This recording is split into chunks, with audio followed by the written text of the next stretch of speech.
Ons groet ook almal wat nou by ons goeie Vrydag erediens elektronies aansluit. Mag u ook elkeen saam met ons vandag die seën en die liefde van ons Hemelse Vader beleef. Kom ons word nou stil voor die Here, dan bid ons saam.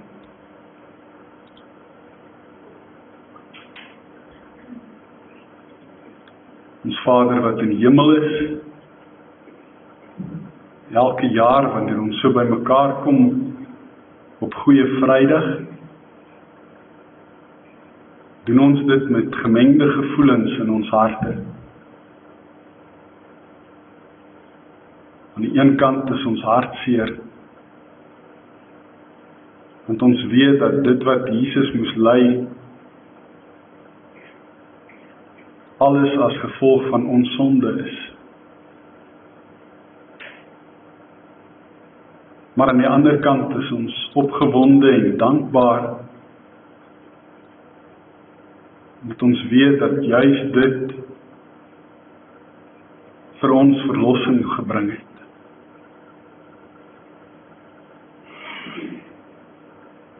En daarvoor loof en prys en dank ons U.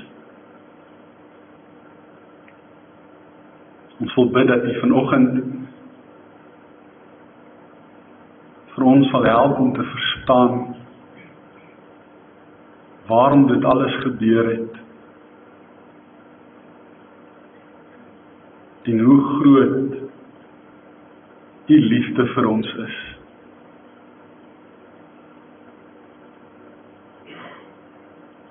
Help ons om opnuut weer onsself aan U toe te wy en om onsself aan U te verbind, soos wat U in goedertrou en in verbondstrou ook U self aan ons verbind het.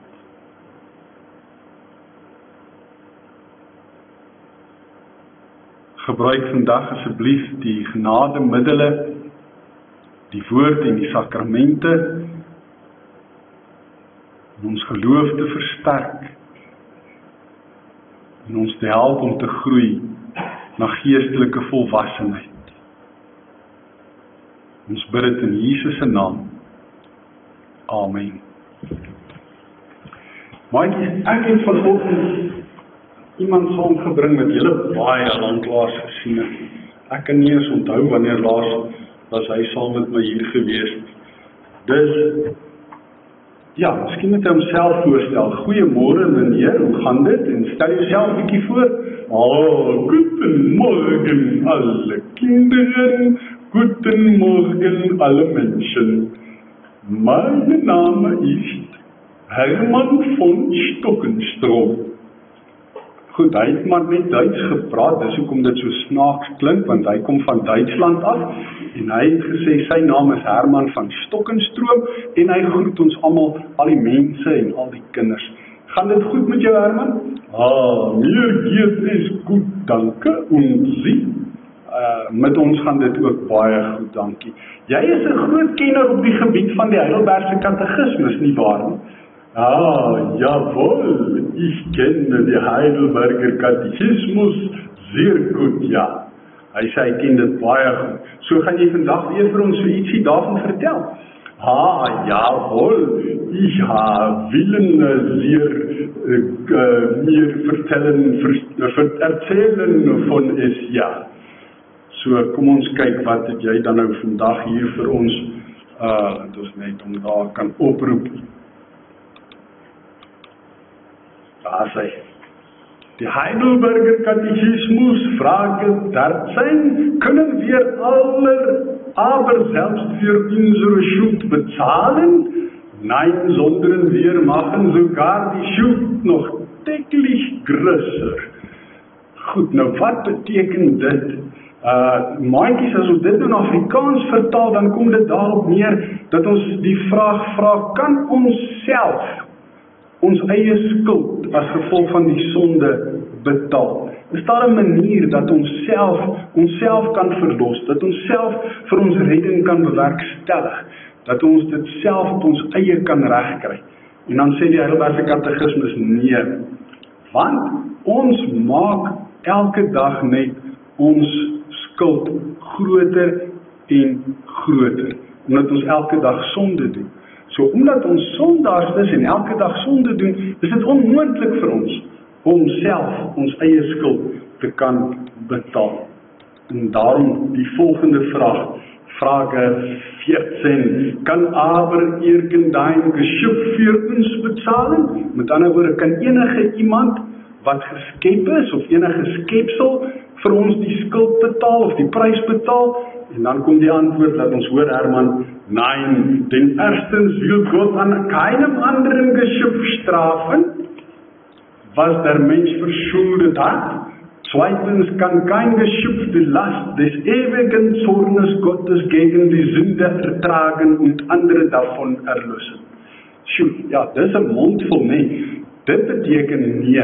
In die eerste plek wil God vir geen ander skepsel straf nie, want dit is nie ander skepsels wat gesondig het nie. En daarom gaan dit nie sin maak as ons vandag nog steeds probeer om diere te offer en hulle te straf in ons plek vir ons sonde nie. En in die tweede plek is daar geen skepsel wat die ewige toorn van God teen die sonde kan verdra nie. En enige iemand anders daarvan kan verlos nie. So daar is nêrens in die skepsel of in die skepping van God enige iemand te vind wat in staat is om die toorn van God te kan weerstaan. God is so kwaad oor die sonde en hy wil dit straf en hy moet dit straf en niemand kan eintlik dit verdra nie, dis net te veel.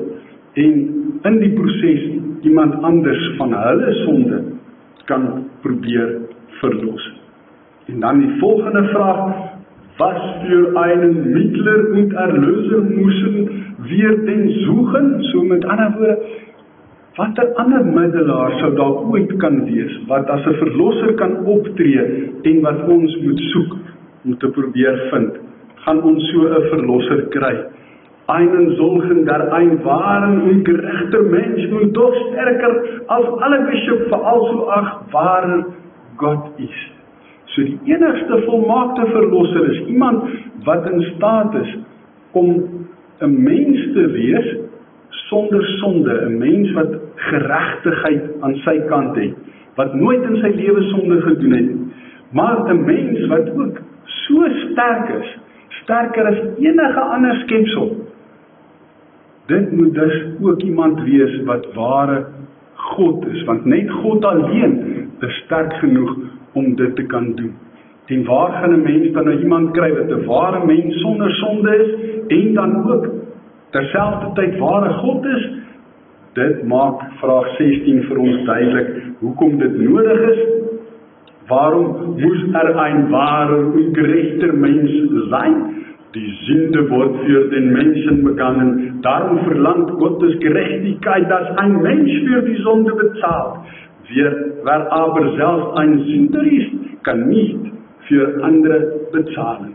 So die sonde word deur mense gedoen, en daarom verlang God geregtigheid, wat 'n mens vir die sonde moet betaal, maar dit moet iemand wees wat geen sonde gedoen het nie, anders kan hy nie vir ander mense se sonde betaal.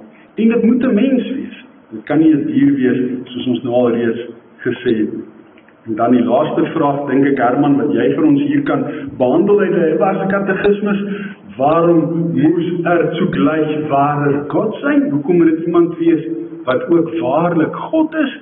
Nur wenn zugleich wahrer Gott ist, kann ein Mensch die Last des Zornes Gottes ertragen und uns die Gerechtigkeit und das Leben erwerben und wiedergeben.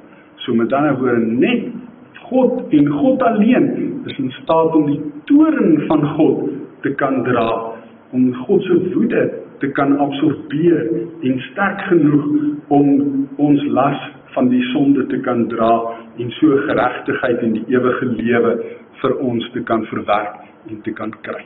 So Herman, baie dankie dat jy vandag weer vir ons so 'n bietjie gehelp het in die Hebreëse Katekismus uit, en dit nou nogal in Duits ook gedoen het, soos dit oorspronklik geskryf het.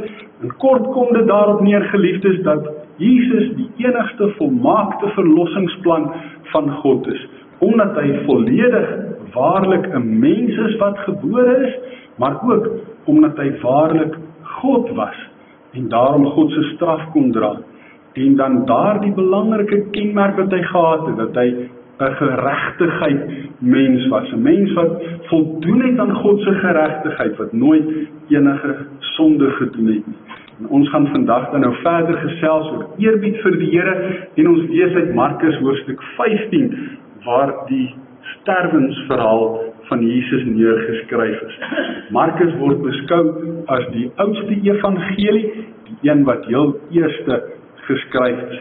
En daar's baie mense wat beweer dat dit eintlik net so goed ook Petrus se evangelie genoem sou kon word, maar omdat Petrus nie self kon skryf nie, het hy vir Markus gekry wat wel kon skryf om namens hom die evangelie te skryf. So dit is nou maar die legende daar agter. Jesus sterwe is die opskrif. Ons lees vanaf vers 33. Teen 12 uur die middag het daar duisternis oor die hele land gekom. En dit het tot 3 uur die middag geduur. Om 3 uur het Jesus hard uitgeroep: Eloi, Eloi, lema sabachthani. In Afrikaans beteken dit: my God, waarom het U my verlaat? Dit is Arameese woorde. Aramees was die taal wat Jesus gepraat het in daardie tyd, en dit is soos Hebreëus en baie naby aan Hebreëus, die taal wat die Israeliete daar in Israel praat. Vandag praat hulle 'n moderne weergawe daarvan. Hierdie was klassiek geweest. Toe party van die mense wat daar naby gestaan het, dit hoor, sê hulle: hoor daar, hy roep vir Elia. So daar het waarskynlik Romeine gestaan, want hulle was die soldate gewees wat Jesus gekruisig het, dalk ook 'n paar Grieke, selfs ook 'n paar Hebreëus sprekendes, en hulle het gedink toe hy sê Eloi, Eloi, hy praat van Elia, want dit klink soos Elia. En een van hulle het toe gehardloop en 'n spons en suur wyn gesteek en dit vir hom op 'n stok gehou om te drink. Hy het gesê: wag, kom ons kyk of Elia kom om hom van die kruis af te haal. Daarna het Jesus hard uitgeroep, en ons weet in die ander evangelies staan daar, Jesus het gesê, dit is volbring. En nadat hy hard uitgeroep het, dit is volbring, het hy die laaste asem uitgeblaas. Die voorhangsel in die tempel het van bo tot onder middeldeur geskeur. Toe die offisier wat reg voor Jesus gestaan het om die laaste asem so sien uitblaas het hy gesê: hierdie man was werklik die seun van God. Tot sover ons skrifgedeelte vanoggend. Geliefdes, liefdevolle ouers sal amper enige iets vir hulle kinders doen. Ek het dit al so baie gesien, en ek is seker, u wat self ouers is, sal weet waarvan ek praat. As dinge swaar en moeilik gaan, en daar nie genoeg geld vir kos vir almal in die huis is nie, wat sal 'n liefdevolle ouer doen? Hy sal honger gaan slaap, maar hy sal sorg dat sy kind iets het om te eet. As iemand sy kind sou boelie of seermaak of te nakom, sal 'n liefdeouer probeer om sy kind te beskerm, om sy kind toe te rus en te leer hoe om sulke goed in die lewe te hanteer. En partykeer moet die pa die ma vashou, anders te gaan sy na die hoof toe. En as hy na die hoof toe gaan, dan gaan die kind dit nou weer van voor af kry, so daarom moet die pa probeer keer dat dit gebeur. 'n ma sal partykeer haar naels wys wanneer dit by haar kinders kom. En baie kwaai raak, al is sy oor die algemeen baie kalm en rustig. Die punt van die saak is, 'n ouer wat vir sy kinders liefhet, kan ons amper sê, is instinktief geneig om sy kinders te probeer versorg en beskerm.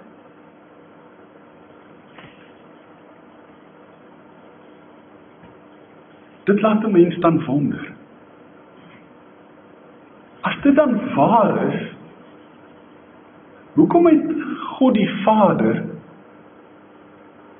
God die Seun verlaat, toe hy daar aan die kruis gehang het? In sy allergrootste sterwensnood,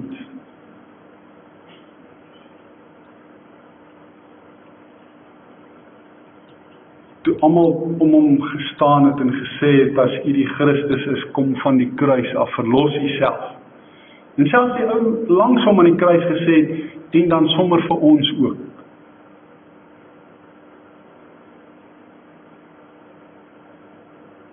Hoekom het Jesus geroep, my God, waarom het u my verlaat? Dit lyk tog mos nou nie na iets wat 'n liefdevolle ouer sal doen.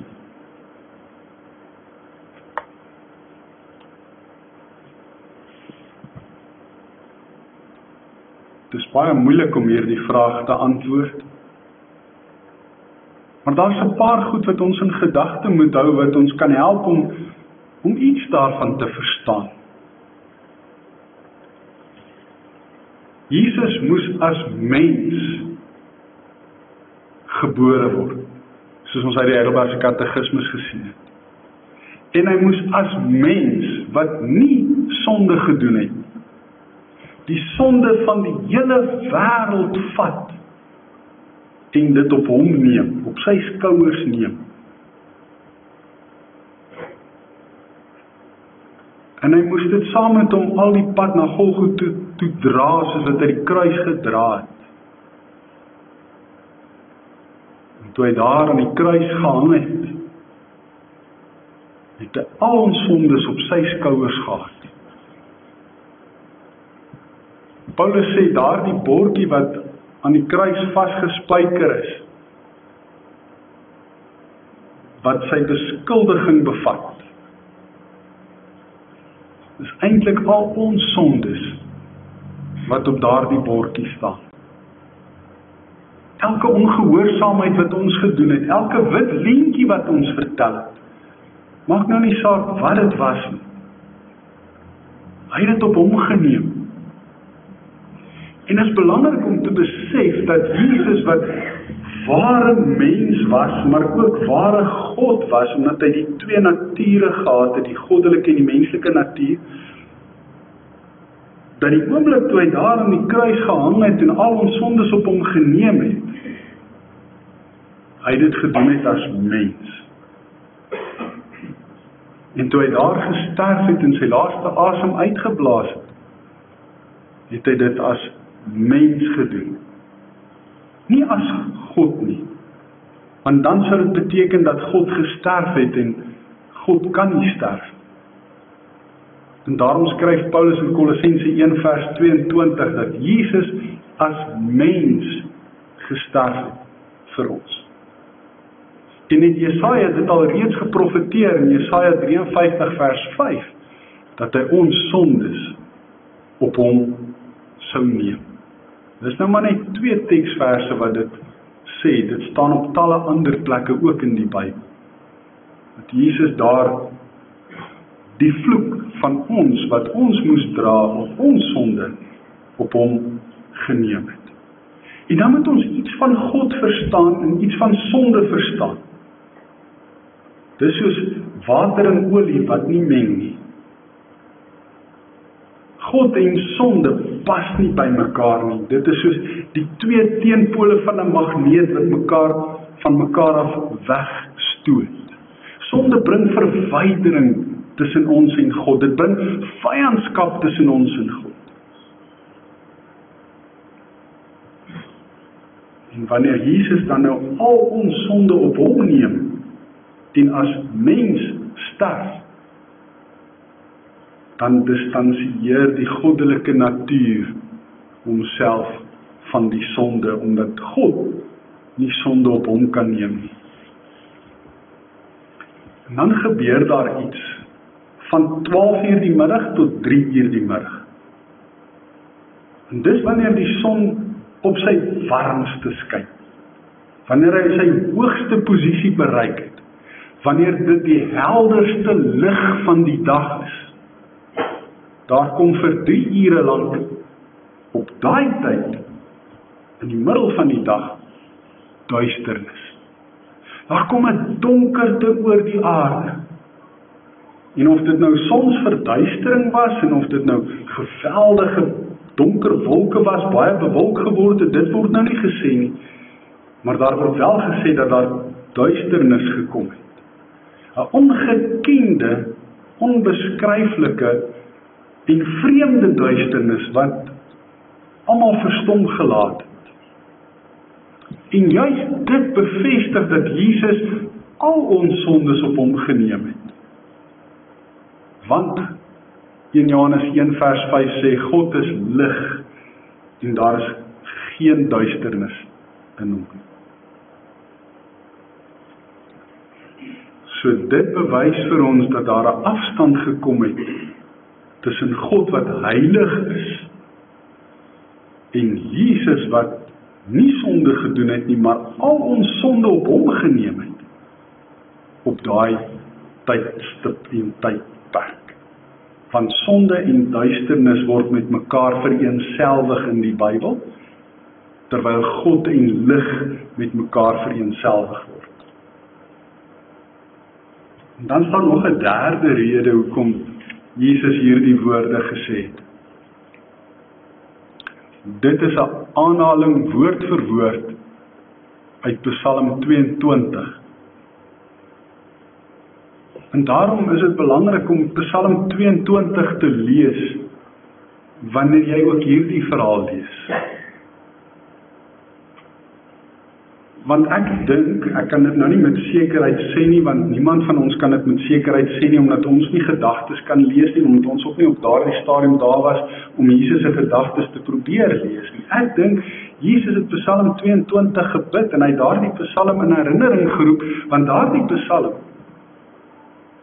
wat Dawid geskryf het, onder inspirasie van die Heilige Gees, was eintlik 'n profetiese gebed.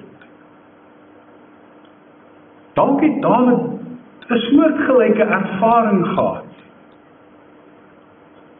Maar daar is geweldige ooreenkomste tussen Psalm 22 en Jesus se ervarings daardie oomblik van sy lewe.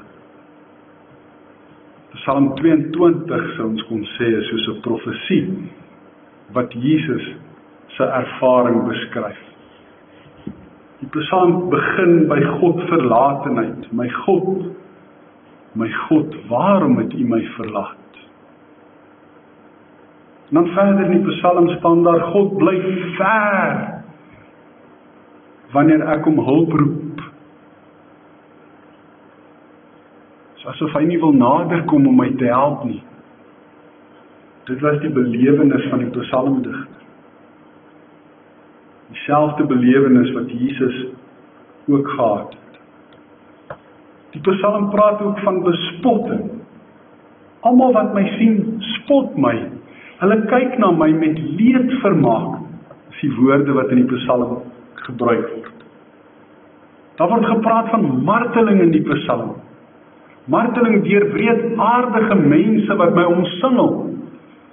Hulle is soos beeste wat my toestaan. En ek weet nie wie van u al die voorreg gehad het om deur 'n klomp beeste toegestaan te word nie. Veral as daar nog 'n paar bulle met net sulke lang horings by is. Dit kan nogal benoud wees en benoud raak. Want as hulle so nader beweeg, kan hulle jou nie net met hulle horing seermaak nie, hulle kan jou eintlik ook maar squash daar tussen hulle. Hulle kan jou plat druk. Dit kan nogal gevaarlik raak. En dis die ervaring waarvan Dawid praat en wat Jesus ook beleef het. Soos leeu's storm hulle op my af, brullende leeu, sê die psalmdigter, met bekke wat oop is, hulle wys hulle tande, gevaar, storm op my af. Hulle omsingel my soos 'n klomp honde. En dan kan 'n mens maar dink aan die wilde honde wat ons ook in die wildtuin kry wanneer hulle prooi omsingel. Die prooi sal nie wegkom nie. Soos misdadigers sak hulle op my toe. Ek word vasgebind, my hande word geboei, my voete word geboei. Jesus word aan die kruis vasgebind. Die Psalm praat daarvan dat hy beroof word. Dat hulle vat sy klere en hulle verdeel dit onder mekaar. En dan die kleed wat hulle nou nie kan verdeel nie, oor daardie kleed loot hulle om te kyk wie moet dit kry. Dis presies wat die soldate ook met Jesus se klere gedoen het, terwyl hy daar aan die kruis gehang het. Soveel ooreenkomste tussen hierdie psalm en Jesus se ervarings, dat 'n mens nie anders kan as om dit as 'n profetiese psalm te beskou. En dan sterf Jesus met die woorde van hierdie psalm in sy gedagte en in sy gebede. Maar sy sterwe is betekenisvol. Dis nie maar net sommer iemand wat sterf en geen haan kraai later weer daaroor nie. Spreekwoordelik. Dis 'n betekenisvolle sterwe, 'n sterwe in die geskiedenis van die mensdom, wat deur die loop van die eeue mense aan hulle harte gryp, en in die toekoms nog steeds aan hulle harte sal gryp. En dit gryp ons vandag nog aan die hart, omdat ons vandag Jesus se sterwe weer in herinnering roep, en daaraan terugbring. Dink. Sy sterwe is betekenisvol, want hy kon sterf met die woorde, dit is volbring, en Vader, in u hande gee ek my gees oor. Want hy het sy verlossingswerk klaargemaak. Sondelose mens, wat ware God is, wat in staat is om God se straf te kan dra, wat sondeloos sterf, sodat ons kan lewe. God se verlossingsplan is volbring. Sy sterwe is betekenisvol, en ons sien dit uit die woorde, uit die mond van 'n offisier, wat daar voor die kruis gestaan het, wat dit alles gesien en aanskou het, wat gesien hoe Jesus sterwe, hoe hy sy laaste asem uitblaas. En hy, 'n heidense offisier, doen 'n belydenis.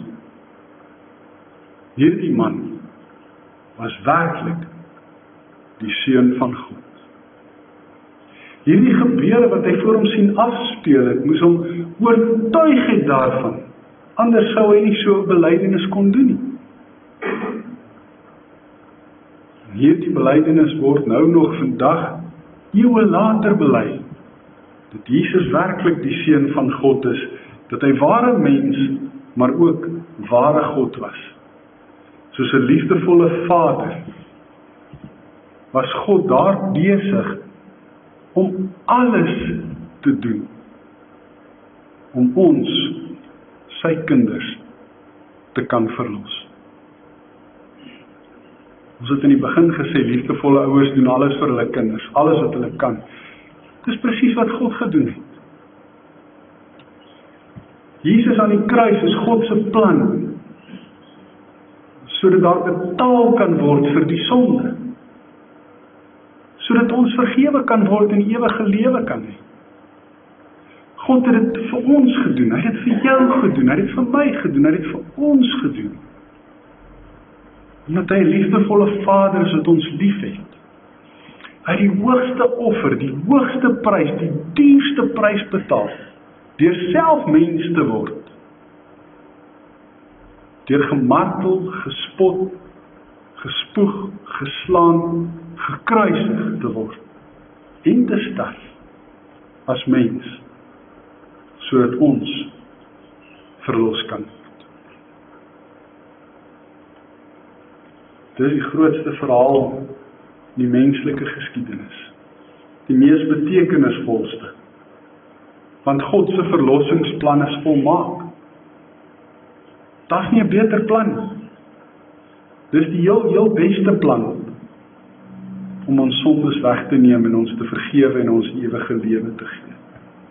Dit wys vir ons dat God se liefde vir ons oneindig groot is. God het letterlik sy hande stomp beklei, dien figuurlik, sodat ons verlos kan word. Ek dink nie ons moet dink dat Jesus se uitroep aan die kruis oneerbiedig was. Dat hierdie woorde van hierdie psalm wat hy gebid het, was omdat hy nie respek vir God gehad het, nie eerbied vir hom gehad het. Dat hy God se naam ydelik gebruik of misbruik het, toe hy gesê het, my God, waarom het U my verlaat? Hy het dit nie gebruik soos mense wat daai OMG gebruik. Ek wil nou nie eers dit sê, maar jy weet waarvan ek praat. Dis oneerbiedig, dis godslasterlik, maar dit wat Jesus gedoen het, was nie dit. Dit was ook nie 'n manier om God te verwyd nie. Om vir God te sê, nou dat ek hier die nodigste het, nou verlaat U my. Nou distansieer U Uself van my. Nou moet ek alleen hier aan die kruis hierdie stryd stry en sterf. Dis nie 'n verwyting. Juis Psalm 22, as ons dit verder lees, is 'n psalm waarin almal opgeroep word om die Here te dien, om hom te prys, om hom te vereer, om eerbied aan hom te betoon. In vers 24. Jesus het vir geen oomblik aan die kruis oneerbiedig opgetree nie. Hy het juis hierdie woorde van hierdie psalm in sy hart en in sy gedagtes gehad, omdat hy aan God wou eerbied betoon. Sy kruisdood maak dit moontlik en werklik dat almal die Here kan dien, dat almal die Here kan prys, dat almal die Here kan vereer. Ons kan saam met Jesus en Psalm 22 juig en getuig, soos vers 25 van Psalm 22 sê, die nood van die hulpelose het hy nie verontagsaam en gering geskat nie, om daarvan nie teruggetrek nie, maar die hulp geroep, na hom het hy gehoor. Dis hoekom die kruisdood daar was, van die mense hulp geroep om verlossing van sonde, het God gehoor. En omdat ons nie onsself kan help en self kan betaal nie, het hy betaal, het hy gehelp. Die psalmdigter sê in vers 26, my loflied in die volle vergadering, is nie erediens, dit kom van God af. My gelofte sal ek nakom voor die mense wat hom dien. Vers 27, die offermaaltyd wat ons daar in die erediens geniet. So offermaaltyd waarin selfs die armes genoeg sal hê om te eet, en sal die wat na die wil van die Here vra om prys. En hulle sal met 'n versigtiging van lank en gelukkig lewe ook in hulle harte leef. En vandag vier ons die heilige nagmaal, wat eintlik ook maar 'n offermaaltyd is. Dit is 'n maaltyd wat ons herinner aan Jesus se offer. Hy was eens en vir altyd die volmaakte offer aan die kruis, sodat dit nooit ooit weer nodig sal wees vir enige dier om namens 'n mens te sterf, om 'n mens se sonde weg te neem. Want hy het dit onskuldig gedoen en gedra het hy dit moontlik gemaak. En wanneer ons die nagmaal vier, dan vier ons juist dit. Vers 28 sê, mense oor die hele wêreld sal die Here erken en hulle tot hom bekeer. Alle volke sal hom as koning erken, want die koningskap behoort aan die Here, hy heers oor die volke. Paulus het dit ook mooi beskryf in Filippense 2, toe hy gesê het dat Jesus nie sy bestaan op God gelyke wyse beskou het as iets waarin hy hom moes vasklem, maar uit die gestalte van 'n mens, van 'n slaaf aangeneem, en hy het onder ons kom woon, en hy het lyding verduur, en so het God hom deur sy vernedering gehelp, dat hy by sy verhoging uitkom, en dan sluit hy die gedeelte af deur te sê, sodat elke knie sal buig, en elke tong sal bely, dat hy die Here is. Jesus se verlossingswerk aan die kruis het juis dit moontlik gemaak. Al die rykes van die wêreld sal ook na die maaltyd deelneem en hom as koning erken. Ja, alle mense, sterflik en verganklik, sal voor hom kniel. So hierdie maaltyd is vir die armes en vir die rykes, dis vir almal. Almal is daarby ingesluit, omdat hulle die verlossing van die Here kan vier. Die nageslag sal hom dien, en hulle sal van die Here vertel, ook aan die volgende geslag. Die sal dan aan die volk wat nog gebore moet word, van hierdie verlossingsdaad getuig. Die Here het dit gedoen, soos hierdie Psalm afsluit. En dis wat ons vandag nog doen. Ons vertel vandag nog, ook aan ons kinders, en hulle gaan ook vir hulle kinders vertel, wat God gedoen het, met sy verlossingswerk aan die kruis, sodat ons vir altyd en ewig kan lewe. Amen. Kom ons bid saam. Hemelvader, baie dankie dat u verlossingsplan volmaak is. Dat Jesus mens geword het, sonder sonde was. En in staat was om u straf te kom dra, die ook ons sondes op hom te kon neem. Here, dankie dat ons kan weet dat ons nooit God verlate hoef te voel nie. En dat u ons nooit sal verlaat of begewe of in die steek sal laat nie. Dat u 'n geknakte riet nie sal breek nie. Die vir ons die belofte gegee dat u met ons is al die dae tot die volëinding van die wêreld. En dat dit moontlik is omdat Jesus die duurste prys denkbaar en moontlik op Goeie Vrydag betaal het.